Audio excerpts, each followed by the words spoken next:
مرموق يعطاه صدى ينمو ويفوق. مع القرآن ترى العنوان مجمع حلقات الفاروق. اسم بين الأسماء مرموق يعطاه صدى ينمو ويفوق. مع القرآن ترى العنوان مجمع حلقات الفاروق. مجمع حلقات الفاروق. هو نور الجيل لخير سبيل وكتاب الله ضياه دليل. تحفيظ إن الحمد لله نحمده ونستعينه ونستغفره ونعوذ بالله من شرور أنفسنا ومن سيئات أعمالنا. من يهده الله فلا مضل له ومن يضلل فلا هادي له. أشهد أن لا إله إلا الله وحده لا شريك له وأشهد أن نبينا محمد عبده ورسوله. ثم أما بعد، أحييكم جميعا إخوة المشاهديننا في كل مكان تحية الإسلام الخالدة، ألا وهي قائلا لكم السلام عليكم ورحمة الله وبركاته. أيها الإخوة، لقد رجعنا اليوم بمن الله وبكرمه أن قد مد إلينا عمرنا حتى نستطيع بأن نأتي هنا يوما جديدا. إذن فأيها الإخوة، نحن نريد أن نسوق البرنامج كما عرفتم أننا سنلتقي هنا كل يوم الجمعة فيها مثل هذه الساعة. واليوم عندنا ضيفين وهما كانا للحفظ القرآن الكريم، فهما على الطريق. إذا مسيب جلبة يتي الله تبارك وتعالى إن جولي إدو أن باجمكم محمد صلى الله عليه وسلم مسيب جلبة بحولكم حورا إسلام woni yo jang e kisal yo woni do modon nokku kala ko toli don. Hare ɓawo ɗum ɗon musidɓe julɓe en arti e émission moɗon woni gandal e faamu e oɗon nokku men waɗaɗo Barki Jama TV. hare noon musidɓe julɓe, hande ken kadi hiɗe mari hoɓɓe ɓe andantede ma ko wonɓe yangodade o Qur'anul Karim, wonɓe e daraji no janga oɗo Qur'anul Karim. idan noon musidɓe julɓe ko adi yen natande fi yewtere meɗen nden e jonne hoɓɓe ɓen ɓe hiwro ɓawo ɗon kañum kadi jonnen goto e maɓɓe jangana en Qur'anul Karim. ɓawo ɗon kañum kadi hiɗen jogiti yewtere ko yowiti e neediji iidi ɗin. inchallahu tabaraka wa taala. haray falyatafaddal mashkura wa majura. Naam. Assalamu alaikum wa rahmatullahi wa barakatuh. Mi Khadija Diallo ko dara Miras Lambiyam jangata ko wakam gawon ko amen. Walaikum salam wa rahmatullah. Naam ankali. Assalamu alaikum wa rahmatullahi wa barakatuh. Mido inne Asiyat Zahra Diallo. Mido janga dara Markaz Mirasul Anbiya. Mido hodi wakam. Jamil. Mashallah. Idan non musidɓe julɓe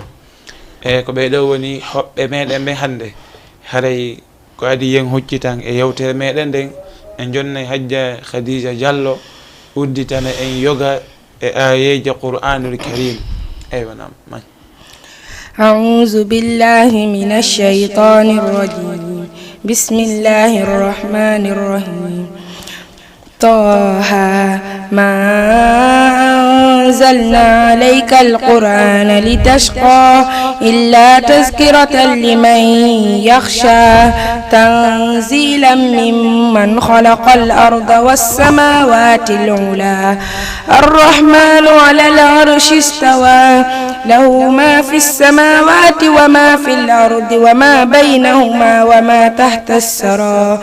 وإن تجهر بالقول فإنه يعلم السر وأخفى الله لا إله إلا هو له الأسماء الحسنى وهل أتاك حديث موسى إذ رأى نارا فقال لأهلهم كثوا إني آنست نارا لعلي آتيكم منها بقبس أو أجد على النار هدى فلما أتاها نودي نودي يا موسى إني أنا ربك فاغلع عليك إنك بالوادي المقدس طوى وأنا اخترتك فاستمع لما يوحى إنني أنا الله لا إله إلا أنا فاعبدني وأقم الصلاة لذكري إن الساعة آتية أكاد أخفيها لتجزى كل نفس بما تسعى فلا يصدنك عنها من لا يؤمن بها واتبع هواه فترضى وما تلك بيمينك يا موسى قال هي عصاي أتوكل عليها وأهش بها على غنمي ولي فيها مآرب أخرى قال ألقها يا موسى فألقاها فإذا هي حية تسعى قال خذها ولا تخف سنعيدها سيرتها الأولى قال خذها ولا تخف سنعيدها سيرتها الأولى واضمم يدك إلى جناحك تخرج بيضاء من غير سوء آية أخرى لنريك من آياتنا الكبرى اذهب إلى فرعون إنه طغى قال رب اشرح لي صدري ويسر لي أمري واحلل عقدة من لساني يفقه قولي واجعل لي وزيرا من أهلي هارون أخي أشدد به أذري وأشركه في أمري كي نسبحك كثيرا ونذكرك كثيرا إنك كنت بنا بصيرا قال قد أوتيت سؤلك يا موسى ما شاء الله ما شاء الله ما شاء الله يودام إذا المسيب ويلو جما تي في émission mo gandal e faamu hare yalla on hebbina ngeen sifa beedo jiwbe odo ko feccudo qur'an on fokkiti gaynugol mo ko seeda heddanimo ma sha Allah en yi dun do ko jiwoy to sokoy wombe wakkilade jangugol odo qur'anul karim idan asiya an kadi janga ngeen yoge ayeje أعوذ بالله من الشيطان الرجيم إن أصحاب الجنة يوم في شغل فاكهون هم وأزواجهم في ظلال على الأرائك متكئون لهم فيها فاكهة ولهم ما يدعون سلام قول من رب رحيم وامتازوا اليوم أيها المجرمون ألم آهد إليكم يا بني إسرائيل ألا تعبدوا الشيطان إني لكم عدو مبين وأن اعبدوني هذا صراط مستقيم ولقد أضل منكم جبلا كثيرا أفلم تكونوا تعقلون هذه جهنم التي كنتم توعدون اصلوها اليوم بما كنتم تكفرون اليوم نختم على أفواههم وتكلمنا أيديهم وتشهد أرجلهم بما كانوا يكسبون ولو نشاء لطمسنا على أعينهم فاستبقوا الصراط فأنى يبصرون ولو نشاء لطمسنا على مكانتهم فاستطاعوا مديا ولا يرجعون فنستطاعوا مديا ولا يرجعون ومن نعمره نكسه في الخلق أفلا يعقلون وما علمناهم الشعر وما ينبغي ينبغي له إن هو إلا ذكر وقرآن مبين لينذر من كان حيا ويحق الحق على الكافرين. ما شاء الله ما شاء الله ما شاء الله. أيوة نعم. لينذر لمن كان حيا ويحق الحق على الكافرين. سبحان الله. musidɓe julɓe qur'an no hawni i wallah haray noon en weltanike boyi asia yo allahu tabaraka wa taala hebbinen en sifa ɓeeɗo woni janggande labande i wallah hande noon ko welo welo ni woni ko yeeso men ɗo so en yii en tawi ko jiwoy koye andantede ma hay towal taw hay nokku wonen e janggande oɗo qur'an moɗen inne ɗum ɗo ko welo welo ni ko yettude allahu tabaraka wa taala. idan noon musidɓe yewtere meɗen nden hannde ko na juute ɗum fayda no yowodiri e o mandantedama no fewndi woni iidi ndi ɗen anndi hawnaki yontere arowo ko iidi ma ɗum yontere hanki imma ko alkamisa on walla e juma on. ala kulli haali musidɓe julɓe yo Allah on hawrendin en ko yiiɗo wela kañum kadi hiɗen tori allahu tabaraka wa taala o jaɓanta en ko wonɗenmo e rewde kon o yafano en faljiriji ɗandantedema hiɗen falji kon kañum kadi musidɓe ko adi yen natande ɗon en andintine tum feendo ɗo hiɗen e ñalɗe sappo donkin ɗe andantedema kala jeeyaɗo tawaɗo ɗeɗo ko yetto allahu tabaraka wa taala. ñalɗe sappo ɗe andantedema jeeyaɗon no ɗaɓɓira e muɗum ɓeydugol golle moƴƴe ɗen ɓeydugol ko ɗaɓɓira baraji ko allahu tabaraka wa taala woni ɗeɗo balɗe sappo nde allah on inni walayalina asir mi wondiri e balɗe sappo ɗen ko julde donkin. musidɓe julɓe ɗeɗo balɗe sappo ɗe andantedema si jeeyaɗon rewi allahu tabaraka wa taala wakkilike ko waɗi noon hay karama koɓe ɓen ɓe luutodiri yarle ko balɗe sappo donkinɗen e balɗe sappo suumaye sakkitiɗe ɗen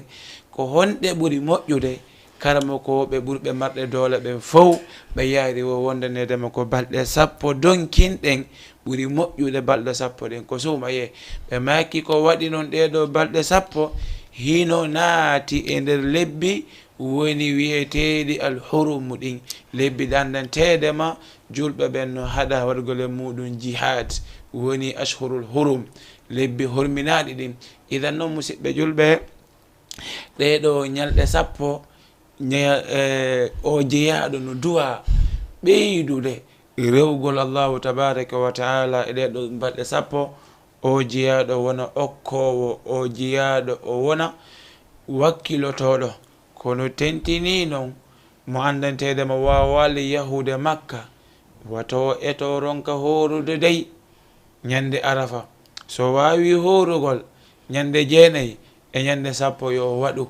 oɗo noon kono yo wakkilo ha ñande arafa hara himo hoori ko foofi wo noon yo eto hoora ko yetta ba ha noon yo eto hoora ɓeɗen andi yetta baɓe ɓe na ha ɓe suusi heege kono noon si ɗum ɗo hewti ñande arafa musidɗo haɗa haɓɓu reedu ma ɗum fiya waw heɓude ɗi baraji ɗandantedema ngal ñalande maɗum ɗeɗo balɗe sappo ɗo moɓidiri e muɗum ɓawo nde andantedema yewti seeɗa ko yowiti ɗeɗo balɗe sappo ɗe andantedema jeeyaɗon si rewi allahu tabaraka wa taala e muɗum o jaɓanama o windante wona o mo andantedema no jibina hande ala bakkata e hunde o montante bakkatuji ko joginoɗin fof. hare noon yallahu azza wa jalla arkeso en wawugol heɓugol ɗum ɗon musidɓe julɓe ɓawo ɗon huccitanen e yewtere meɗen nden woni ayamu al eid woni ñalɗe donkin on wonde nge yewtude ma ñande iidi on haray ko adabul iidi yewtere nde no inne neydiji iidi o jeeyaɗo mandantedama no fokkiti juulegol iidi oɗo ene ko honɗum e neydi ɗandantedama islam o no waɗɗinimo ndew etoto o aynita ɗin ɗon neydi. idan ko neydiji ɗandantedama o jeeyaɗo no duwa etogol aynita ɗi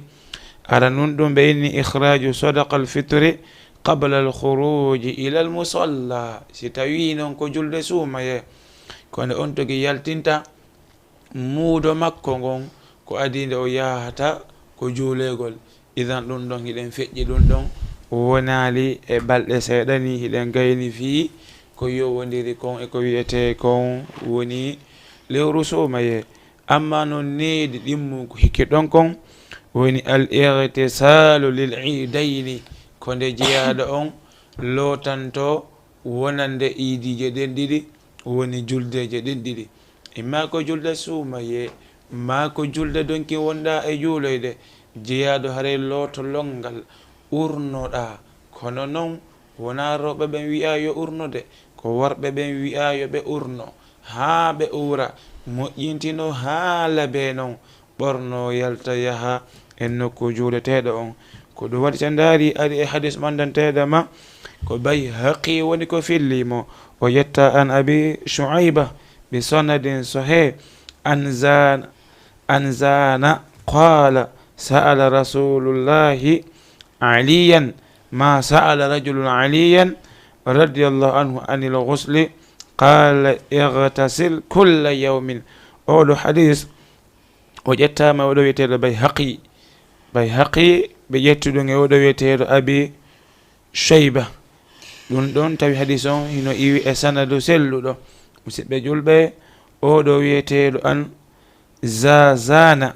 qala o inni wo wonde nedama ñande go gorko go ari o tawi aliya o inni ene ali e yomi lootano kala lootande ɓe maki ene anil ghusli qala ightasil kulla yawmin in shi'ta o ari o inni ene ali ino fo humpa ɗo landagol fi lootagol ali o inni he suka looto ñande o ñande loota o inni he fa qala la alghuslu alladhi huwa alghuslu o inni o wayna ɗum mi landi komi landi ko lootagol ka andantedema kon ko ɗo woni lootagol donc kisan aliya faami ko humpa ko longal ko hondetuma o jeyaɗo yiɗira o ɗaɓɓira nde o loototo aliya inni yawmal jum'ati ñalande jum'a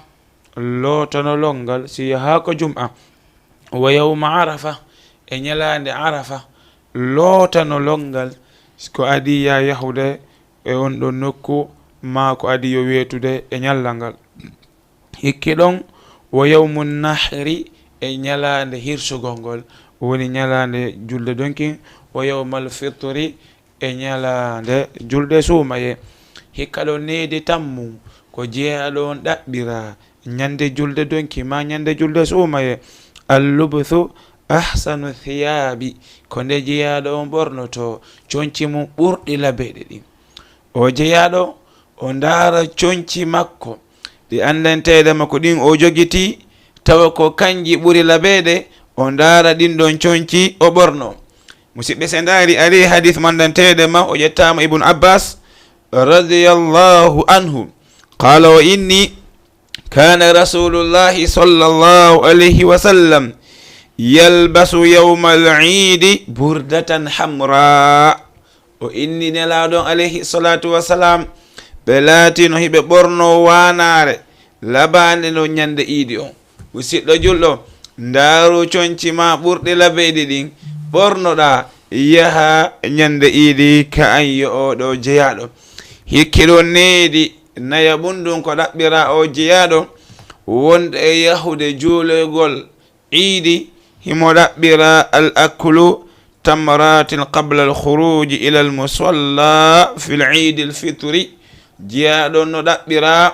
nde o ñamata tondarmaje loppiɗe ko adi nde o yahata ko juuloygol julde suumaye kono noon siko suumaye jeyaɗon no ɗaɓɓira o ñamatawo o ñama tandarmaje imma 3 walla 5 walla 7 si o yaha ko iidi amma noon siko julde donkin hino ɗaɓɓira o jeyaɗo wonɗo e yahude juuloygol ko juulirde wata o ñaamu wata o yaru ndiyan haa o juuloya o arta o hirsa dammol makko ngol si Allah wonno arkisimo imma o juɗa walla o defa o caƴira ɗum ɗon musidɗo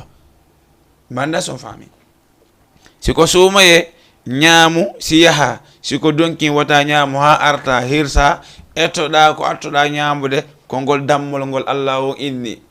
lan yanala Allahu luhumuha wala dima'uha walakin yanaluhu taqwa minkum. Allahu azza wa jalla inni ayi ngol dammol ma ngol andantede mada hirsude ngol mi ala haaju e tewngu mi memata, mi ala haaju e ƴiƴanɗam mi memata, ko kulol ma ngol andantede ma no ko ɓernde ma wonɗum ko ɓernde ma ari ha ƴettuɗa jawdi ma sooduɗa dammol labangol hirsanɗangol tawi ko sabi Allahu on waɗɗa ɗum ko sabu ɗum ɗon tun woni komi ɗaɓɓirma musidɗo. Ndaaru hirsugol ngol ko honto fuɗɗi koye annabi Ibrahim. nde annabi Ibrahima Allahu azza wa jalla hoyɗini ɓe yamiri ɓe an yo Ibrahim hirsu ɓiɗɗo ma on. annabi Ibrahima noddi Ismail ɓe inni ya bunayya inni ara fil manami anni azbahuka fanzur madha tara. ɓe inni yo ɓiɗɗo an min dey miɗo yi e koyɗol wondanedema millan yamira yomi hirse ko honɗum wiwɗa. annabi Ismaila inni ya batif alma tu'mar satajiduni insha Allahu min as-sabirin. yo baɓen am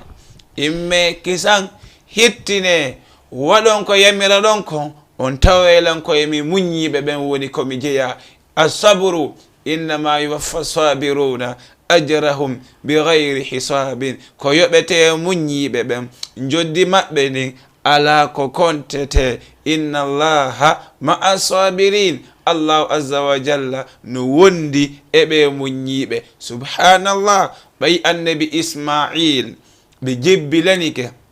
Allahu tabaraka wa ta'ala humma ɓe jebbilanike baabe maɓɓe Ibrahim ɓe inni baaben an hittineki sa wale ko yamira ɗon kon annabi Ismaila waali fiyo ɓe hirse. Allahu azza wa jalla inni wa fadaynahu bidhibhin azim. min sottiri Ismail e ngaari dammol mawnugol ko ɗum si en yi'i goɗɗo waali kemayi woɓɓe soodi dammol ma woɓɓe soodi nagge wi'ino hirsande maayuɗo on waɗanamo fida'u. musidɗo ɗandi ko ndu woni fida'u e pulal ko sottigo. goɗɗo musidɗo ma waalo maaya on togi inna lan soodude ngo dammol ɗo nge nagge ɗo hunde kaari lan hirsude waɗana fida'u sottigu o fure an waaliɗo maayiɗo ene musidɗo julɗo hiɗa yeli yo taw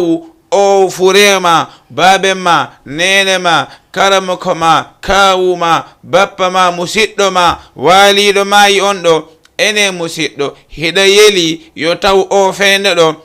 himo haɓɓa ha yoori ko nder kabru makka tawa si o sottoto ɗon ko sa wallini dammol a hirsi. wallah ɗum no lundi sunna. wallah ko honto janguɗa ko nelaɗon sallallahu alayhi wa sallam maaki waɗane mayɓe ɓen fida'u hara hiɓe soka sotteɓe. ko honto sahabaɓen waɗi ɗum nelaɗon sallallahu alayhi wa sallam ɓe feƴƴini sahabajo hombo waɗani ɓe ɗum sahabaɓe feƴƴinɓe ɓen yeeso nelaɗo on ko hombo nelaɗo waɗani ɗum ɗon. ndaaru ñande Hamza al asad nde o wara nelaɗo on sallallahu alayhi wa sallam ɓe suni nelaɗo on suni nde ɓe ari ɓe ndaari ɓernde Hamza nden feerama ɓernde nden yaltinama ɓe suni ɓe inni wallahi min yottoto min waraneɓe yimɓe temedere. Allah on inni fa in uqibetum fa aqibu bimisli ma uqibetum bihi. si tawi on lettama on tampinama yotte ko sifa non ko sifa ko warana ɗon kon ko goto warano ɗon onon kañum kadi ware goto. idan musidɓe julɓe nelaɗon waɗali ɗum ɗon kono ala kulli halin ko wonɗen koko dammol ɓay non annabi Ismail jaɓi jebbilike waalike fiyo hirse. annabi Ibrahima wallini kafa kam ɓe daasi ƴettali. annabi Ibrahima ndaari kafa kam iɓe ngalɗi ɓe ndaari daande ɓiɗɗo o tawi no ɗaati ɓinni nono mi faaɓa ɗum ɗo ɓe hirsi ɗen andi wona kafa kan hirsata ko Allahu on. ɗen andi wona yiite ngen sunnata ko allahu on ndaaru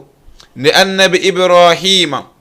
ukkano ko nder yiite allahu inni ya honno wa qulna ya naaru nde annabi ibrahima ukkano ko yiite allahu inni wa qulna ya naaru kuni bardan wa salaman ala ibrahim yo yiite laato ɓuuɓol wondude e kisal e dow ibrahim musidɓe julɓe annabi ibrahim yani ko nder yiite ɓe woni ton ko timmata yontere ta tawi annabi ibrahim hay e hunde e coñci maɓɓe ɗi e ɓandu maɓɓe ndu sumaali ɓaadi honno baadi ɓoggi ɗe andantedema heɓe haɓɓirano ɗin ko ɗum tun woni ko sumi ɓoggi ɗe andantedema annabi ibrahima on haɓɓirano ko juuɗe e ko koyɗe allah won ko ɗum ɗon yamiri yiite ngen yo sunnu nge sunni idan noon wona yiite ngen sunnata ko jon yiite ngen yamirta nge allah won yamiri laɓe kin wataki hirsudey allahu azza wa jalla yamiri o inni ida qada amran fa innama yaqulu lahu kun fayakun si o wi'i o waɗay hunde koyo o waɗu tun waɗa woɓɓe ƴetta ɗum ɗo recopiya ɓe inna ko min wi'ete waɗu waɗa subhanallah allah on inni ko min wi'ete waɗu waɗa jiyaɗo goo no suusa jooɗo inna jammito sifa ɗum ma nandintina sifa ɗum inna ko min wi'ete waɗu waɗa haɗa no hulɓini i wallah idan oɗo ɓay annabi ismail alayhi salatu wassalam laɓi kin hirsali ɓe allah inni wa fadaynahu bi dhibhin azim min sottiri ismaila e ngaari dammol molanagol musidɗo kala sodowo dammol yo ndaaru dammol ngol andanteɗema moodi dammol ngol ala ayiɓe noppi ɗin no timmi nowru sey kaka ko wona noon kañum kadi koyɗe ɗen ala e laƴuɗe fo hino moƴƴi ngol horaki e to ndaara dammol moodi wakkilanoɗa ɗum noon allahu tabaraka wa taala ndaaro ko allahu inni wa fadaynahu bi dhibhin azim ene musidɗo ɗa andi azim hino mawni alkabir hino mawni e arabu kono mi anda si tawi ɗa sendidiri joni so oɗo inni hadha kabirun ɗum ɗo no mawni e hadha azim ɗum ɗo no mawni firongon fof ko gootum kono tigi tigi nder ɗon wona gootum ndaaru azim on allahu tabaraka wa taala no humpitan e konngol annabajo on alayhi salatu wassalam maki o ñande allahu tabaraka wa taala honno kan annabajo maki mithal kursiyi allahu tabaraka wa taala annabajo maki sa ƴetti kammuli ɗi jeɗɗi a ƴetti leyɗele ɗen jeɗɗi a bugike ko kursiyi allahu tabaraka wa taala ɗum hino wa'ita wasa ƴetti kaccum honno hayre wotere a bugike e nder mowre koccu kammuli ɗin jeɗɗi leyɗele ɗen jeɗɗi e kala ko woni e muɗum a tumbidiri a bugike ko arshi allahu tabaraka wa taala ko kursiyu makko ko jullere ɗum ɗo hino wayta wo ƴettoɗo kaaƴu gootum o bugi e nder mowre koccu ko wona noon kañum kadi kala noon mottidirɗo woni si kammuli ɗin jeɗɗi mottidirama leyɗele ɗen jeɗɗi mottidirama kursiyu allahu tabaraka wa taala ƴettama kañum kadi ɗum ɗo fof tummidirama bugama ko arshi allahu tabaraka wa taala nelaɗo maki no wayita wo ƴettuɗo hayre wotere o bugi ɗum e nder mowre koccu ko ɗum allahu inni wa rabbal arshi al azim andi noon joni azim e kabir no serti aywa nam idan amma noon ko yowdiri e ɗiɗo nediji hay joni woni al aklu tamrat ɗum ɗon en wowli woni khamisan ko hikki ɗon ko ta'khirul fitri fil eid al adha hatta yarji'a min al musalla fa ya'kulu min adhiyatihi ɗum ɗo en wowli woni ko nde on to guenenni toto ñaamu gongol ha iwta ko iidi ɓawo ɗon on togi noon kañum kadi natana noon e tew ngum la humpama ɗon allah allah musidɓe kono noon ko eid julde nandantede mallahu inni wali tukabbiru llaha ala ma hadakum wa la'allakum tashkurun ko welo welo nde ñande goto kala hino yiɗande etoto ha heɓa tiyo ngu ya allah hikki ɗon jeego on woni istihbabul al iktharu min sadaqati yawmul eid hino yiɗa o wonɗe yahude iidi ñande julde nde o hebbinta ko okkata yo wonu neɗɗo okkowo o yooɓo mbuuɗi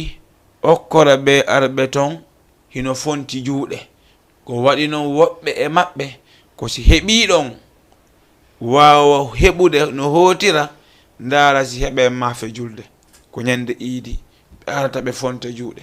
musidɗo ko fanɗi o a wakkitirali ndaaru embere no yaajirɗa noon feere yaha naɓora ñande iidi okkora julɓe tampuɓe ɓen andita ko nafoore nde andantedema hino huuɓiti kala julɗo yo wallita ɗum ɗon idan ɗo yennatande neydi hikkon ɗon ndin en artayi e hoɓɓe ɓen woni khadija himo jogiti anachid kanko gooto ko wona noon kañum kadi asia no mari anasir gooto kala e meɗen addana en hadis mum gooto on ɓaawo ɗon kadi kamɓe hiɓe hawti anachid gooto hara ko kamɓe ɗiɗo ewanam hajja khadija ewanam الحمد لله على نعمة الإسلام الحمد لله الحمد لله لولاه لكنا أحقاب جهنم الحمد لله الحمد لله من أسلم يسلم وبالجنة يغنم من أسلم يسلم وبالجنة يغنم ومن يكفر سيندم وفي النار سيفهم ومن يكفر سيندم وفي النار سيفهم أعوذ بالله أعوذ بالله أعوذ بالله أعوذ بالله أعوذ بالله أعوذ بالله أعوذ بالله أعوذ بالله الحمد لله على نعمة الإسلام الحمد لله الحمد لله لولاه لكنا أحقاب جهنم الحمد لله الحمد لله الطير ترنم والموج تلاقم الطير ترنم والموج تلاقم فالخالق سلم وما كان فقد تم فالخالق سلم وما كان فقد تم فالمبدع الله سبحانه الله فالمبدع الله سبحانه الله فالمبدع الله سبحانه الله فالمبدع الله سبحانه الله الحمد لله على نعمة الإسلام الحمد لله الحمد لله لولاه لكنا أحقاب جهنم الحمد لله الحمد لله المسلم أجزم وبالواحد أقسم المسلم أجزم وبالواحد أقسم بالروح وبالدم الكفر سيهزم بالروح وبالدم الكفر سيهزم فالعزة لله لله ولله فالعزة لله لله ولله فالعزة لله لله ولله فالعزة لله لله ولله الحمد لله على نعمة الإسلام الحمد لله الحمد لله لولاه لكنا أحقاب جهنم الحمد لله الحمد لله يا هذا تقدم فالباطل أغلم يا هذا تقدم فالباطل أغلم في السبت تلاهم وللموت تبسم في السبت تلاهم وللموت تبسم فالجنة مهدى لمن ينصر الله فالجنة مهدى لمن ينصر الله فالجنة مهدى لمن ينصر الله فالجنة مهدى لمن ينصر الله فالجنة مهدى لمن ينصر الله ما شاء الله ما شاء الله hare noon kene woni ko heɗodi anasiji ɗin idan ɗen hoccitude hajje asia aywa nam نور على مر الزمان تألقا وضاء لي ما شاء الله آسيا إذن ɗum ɗo musidɓe no weli dey ka ɗum ɗo no weli i wallah ɗum ɗo en heɓay no haaju hara koyo kontin o illa tun en jonneɓe mo andantede mo ɗon ko kamɓe ɗiɗo woni ko hawti mo haray yoɓe fuɗɗo aywanam يا رسول الله وقدوتنا لن ندع القرب يدلسنا لن نرضى أبدا منزلتنا يا رسول الله يا رسول الله وقدوتنا لن ندع القرب يدلسنا لن نرضى أبدا منزلتنا يا رسول الله سنحطم قيد معاسينا وندك حصون عادينا ونزمجر وسط عادينا يا رسول الله رجل قد جمع الإحسان بالحكمة والصدق ازدانا وبه ظهر الحق وبانا برسول الله يا رسول الله وقدوتنا لن ندع الغرب يدلسنا لن نرضى أبدا ذلتنا يا رسول الله لا ندري كيف تجرأتم وتماديتم بعداوتنا لا ندري كيف تطرأتم لرسول الله شلة أيد بتماديها قد هفرت قبرا يهويها فيما قد رسمت هاديها ورسول الله ورسول الله وقلوب وقلوب وقلوب وقلوب أبدا لا تنسى وقلوب أبدا لا تنسى من أصلها فغدا ترسى سهما رمحا سيفا قوسا لرسول الله يا رسول الله وقدوتنا لن ندع الغرب يدلسنا لن نرضى أبدا ذلتنا يا رسول الله يا غرب اعتبر بماضينا كم دسنا رؤوس عادينا وسنمضي اليوم كماضينا لرسول الله لرسول الله يا غرب سيسطعكم نور قد أشرق فوق روابينا لم يبق الإسلام سدينا يا رسول الله لرسول الله يا رسول الله وقدوتنا لن ندع الغرب يدلسنا لن نرضى أبدا ذلتنا يا رسول الله ما شاء الله ما شاء الله والله musidɓe si en firi ɗi gimɗi en tawi no hawni ɓe yewta e fi annabajo on sallallahu alayhi wa sallam ari ha ɓe inni wola nadiri fa kayfa honno كيف تجرأتم wo wondanedema mene min anda onon ko honno suusi ɗon reedu tawi on ala mo saboton on ala mo aybi non baadi nelaɗo on sallallahu alayhi wa sallam ɓe maki menen ɗon min accata min deƴƴata min fankata kala on aybinowo nelaɗo on kala saboteɗo nelaɗo on kala wowlowo nelaɗo on i wallahi wonkil min fof yo yanu kono wata nelaɗo on wowle goɗɗum yo baabe men yo maayu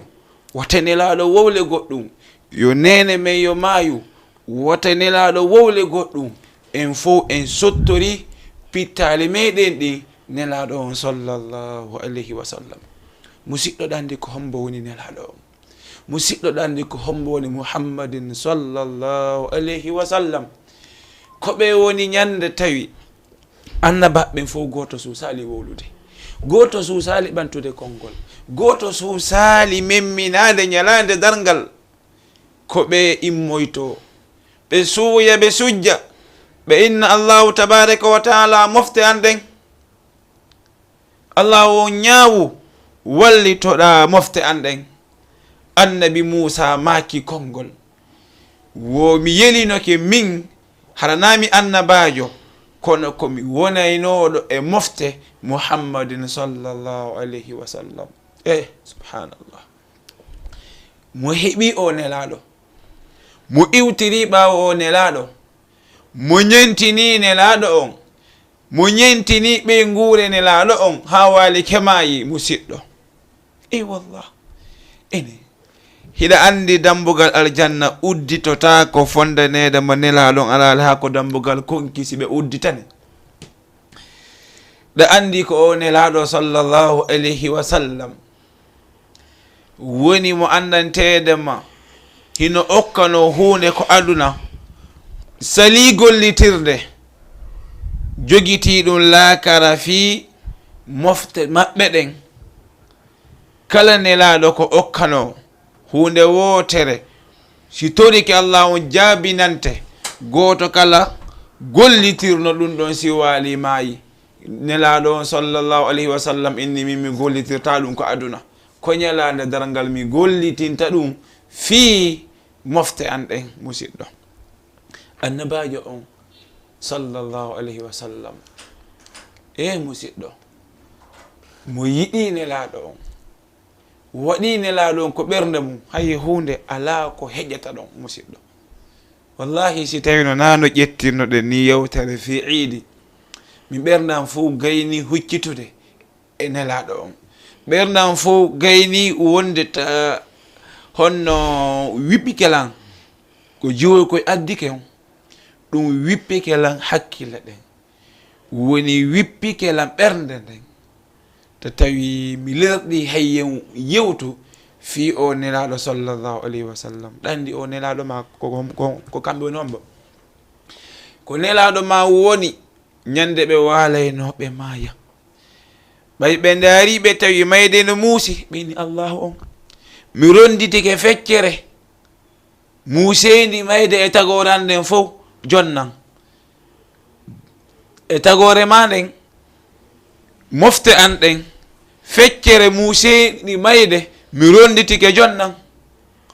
allahu tabaraka wa taala jonni nelaɗo no lakke linsun no ɓiire ko hoore maɓɓe ko tiinde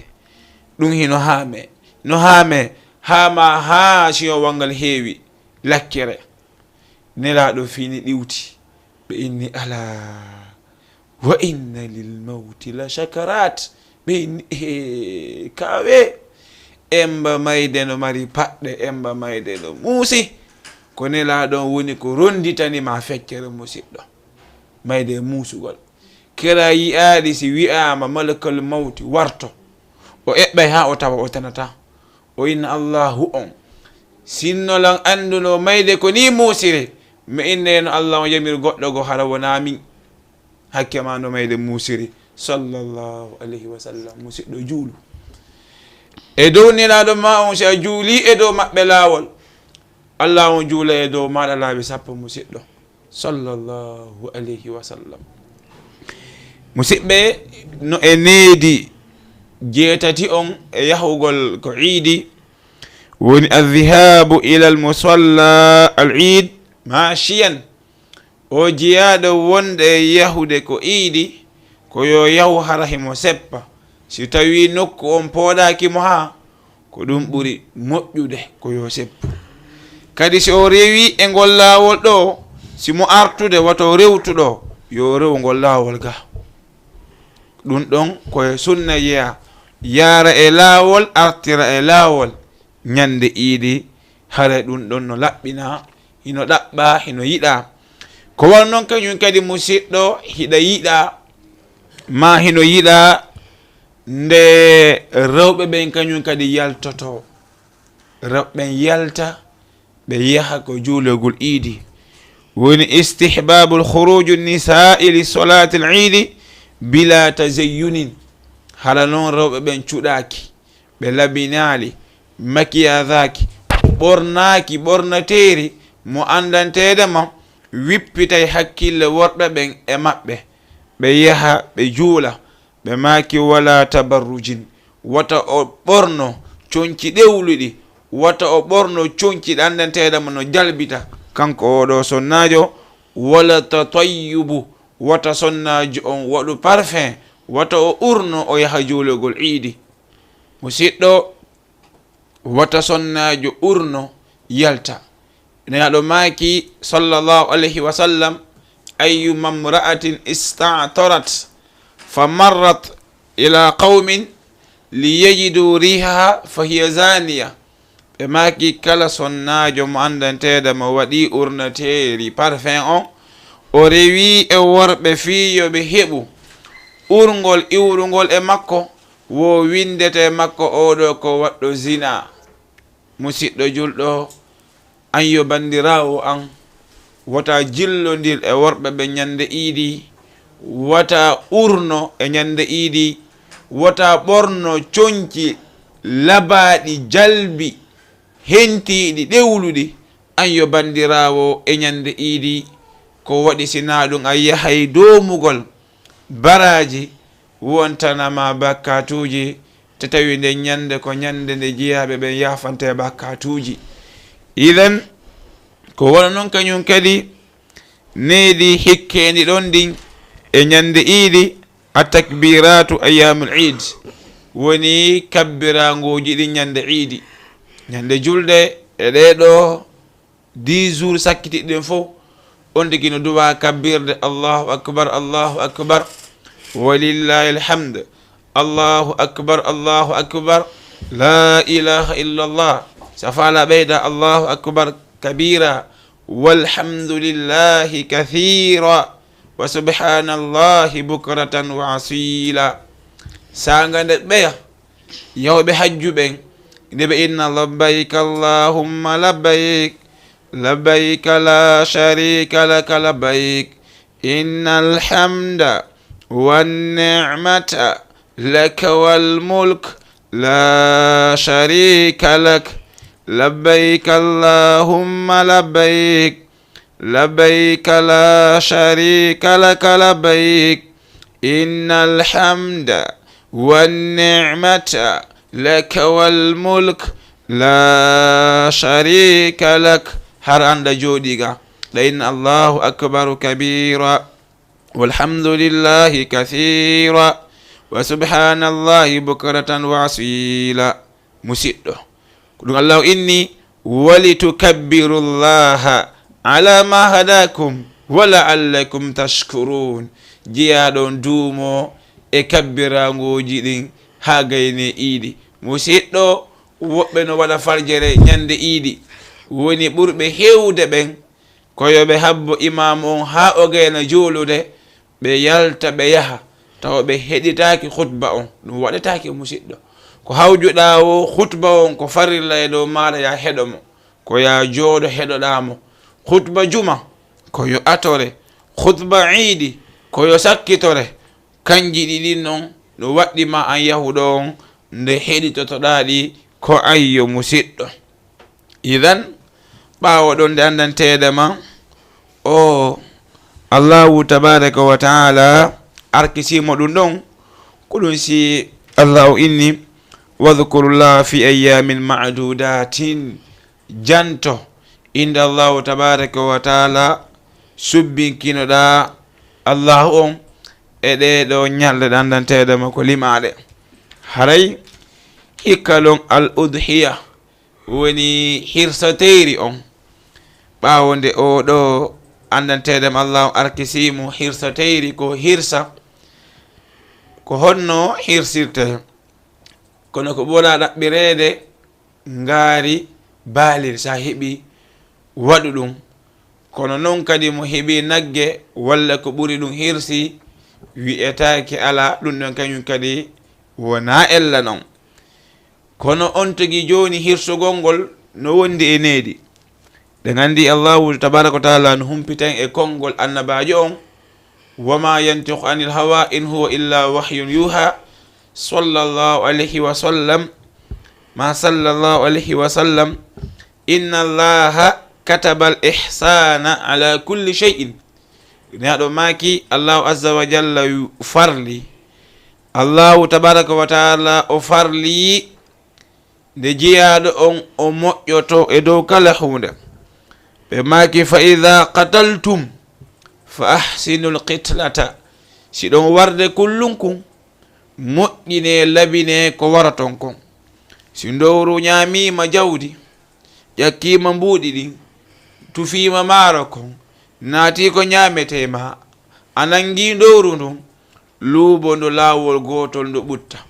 wata innu min kadi mi lette ndu ƴakkila mbuuɗi ɗin ƴetta paaniwal waɗa ndiya nder ton ukka ndowru ndu nder ton ndu yiilodira ha doole ɗen lo'a ndowru ndun ukko ɓanto ha ndowru ndu maaya ɗum wattake siko bare feetundu wonɗa e warde ndaaru ko luubotoɗa ndu laawol tawa ndu maayay wata a lettundu fii ndu ñaami gertoje ma ƴakki gerto ma walla ƴakki dammol ma ɗum siɗɗo ɗum sinelaɗo maaki fa ahsinul qitla moƴƴine ko waraton kon wa ida dabahtum si ɗum hirsude fa ahsinu dabha haray moƴƴine labine ko hirsoton kon se usaymin maaki rahimahullahu jalla wala ko ɓe sahhata oɗo hadith wondanedema labine ko hirsoton kon woni wota hirsu gongol yeeso gongol wota hirsu gongal yeeso gongal wota hirsu wonge yeeso wonge amma ko firti gongal yeeso gongal wota hirsu gertogal takko gertogal hara hingal reedi ɗimmo maggal no hirsede allahu inni wal fitnatu ashaddu min al qatli ko waɗede fitna ɓuri muusude idima wareede ko waɗi ngal gertogal ɗon ngal reeni ɗimma maggal nangama wallinama ñoƴƴama hirsama kangal kadi hingal reeni hingal jogita ɗon moodi a tampinigal suuɗugal suuɗangal laɓiki hara hirsugol ngol juhay gertogal ngal amma ko firti wonge takko wonge woni wota hirsu nagge ngen takko nagge hara nagge ɗimmo ngen no reeni amma ko firti wonge honno gongol takko gongol woni baalil ngil wota hirsu dammol ngol takko wongol ɗum ɗon kañum kadi waɗetake hara no reeni neɗo maki wal yuhidda ahadukum shafratahu wal yurih dhabihatahu ɓe maki goto kala e moɗon yo laggo beldi makko ni yo laggo ha wela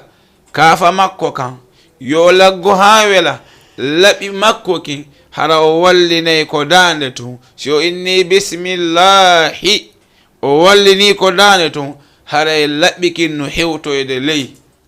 aha yo goto kala e moɗon yo laggo ha wela laɓiki niraɗo maki wal yurih dhabihatahu yo eto o fowtina kirsateri makko on hara o lettali ko woni hirsuɗe kon ɓawo ɗon tewu ngun so heeɓi feere okkorgo kawtal ngal ko ɗum ɓuri moƴƴude hara kanko tun o ñamali o okkora kawtal ngal hara kawtal ngal waway heɓude ɓawo ɗon kañum kadi kanko e ɓe nguure nden ɓe ñaama e tewu ngun ha yonna hala goto e ɓe nguure nden heɓali mandantede ma nde ñande hino jogiti haaju e tewu yaasi aywa nam haray ko ɗo wonde haadude yewtere meɗen nden ko yowiti kon e ñande iidi haray noon kala wo ko tawi feewi e muɗum no iwre allah on kala wo ko tawi on digi falji immode janngol bindi feggagol e ɗengal ma feggagol e firoji ko wettata wona noon haray ko bani adama woni timma ko ɗum o innira bani adama sabu o timma idan noon eɗen hoccitude e jangande sakkitinde nden ɓe andantedema Khadija no janganta en e Asia ɓawo ɗon on ɓe jonde nden ha yontat hande inchallah haɗay hajja Khadija. Naam. أعوذ بالله من الشيطان الرجيم قالوا يا موسى إما أن تلقي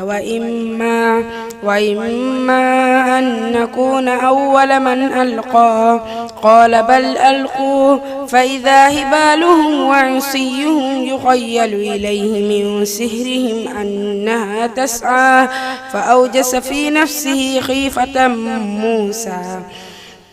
قلنا لا تخف إنك أنت الأعلى وألق ما في يمينك تلقف ما صنعوا إنما صنعوا كيد ساهر ولا يصلح الساهر حيث أتى فألقي السحرة سجدا قالوا آمنا برب هارون وموسى قال آمنتم له قبل أن آذن لكم إنه لكبيركم الذي علمكم السحر فلأقطعن أيديكم وأرجلكم من خلاف ولأصلبنكم في جذوع النخل ولتعلمن أينا أشد عذابا وأبقى قالوا لن نؤثرك على ما جاءنا من البينات والذي فطرنا فاقض ما أنت قاد إنما تقضي هذه الحياة الدنيا إنا آمنا بربنا ليغفر لنا خطايانا وما أكرهتنا عليه من السحر والله خير وأبقى إنه من يأت ربه مجرما فإن له جهنم لا يموت فيها ولا يحيا ومن يأته مؤمنا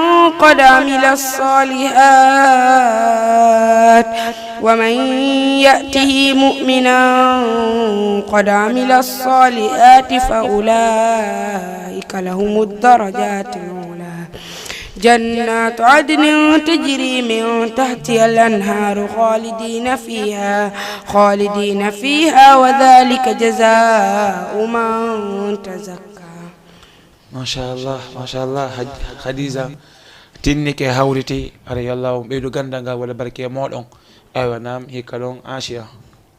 أعوذ بالله من الشيطان الرجيم بسم الله الرحمن الرحيم حميم والكتاب المبين إنا أنزلناه في ليلة مباركة إنا كنا منذرين فيها يفرق كل أمر حكيم أمرا من عندنا إنا كنا مرسلين رحمة من ربك إنه هو السميع العليم رب السماوات والأرض وما بينهما إن كنتم موقنين لا إله إلا هو يحيي ويميت ربكم ورب آبائكم الأولون بل هم في شك يلعبون فارتقب يوم تأتي السماء بدخان مبين يخشى الناس هذا عذاب عليم ربنا اكشف عنا العذاب إنا موقنون أن لهم ذكرى وقد جاءهم رسول كريم أن أبدوا إلي عباد الله إني لكم رسول أمين. ما شاء الله hare noon musidɓe julɓe ko adi yen ombude jolde nden en yeggitari ɗo Yaya Houssaye e nokku koɓe jooɗi ɗon ɓe darde émission o hare hiwri keɓe boyi kamɓe enen fammata hare yallahu tabaraka wa taala waɗu barki e feyɓe ɓen ko wano noon kañum kadi se daari wono hajja fatimata binta Mauritanie kamɓe kañum kadi ɓe yiiɗi émission on ha haray ɓe saati argollo so tawi allahu tabaraka wa taala hoddiri. idan noon hajja binta Mauritanie kanko kañum kadi hiɗen hiwromo buyi hiɗen weltanoɓe e ko ɓe yiiɗi ko émission on. idan noon musidɓe julɓe so tawi allah on hoddiri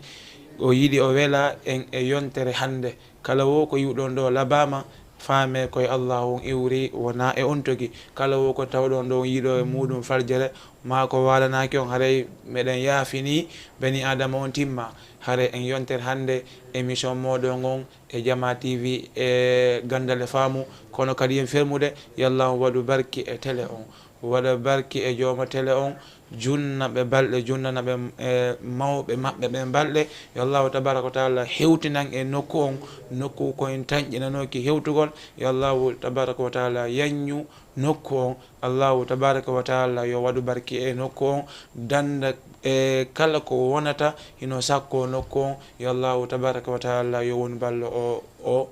danda en e muɗum haray yallahu reenu ceerno huuri kamɓe kañum kadi allahu waɗa barki e maɓɓe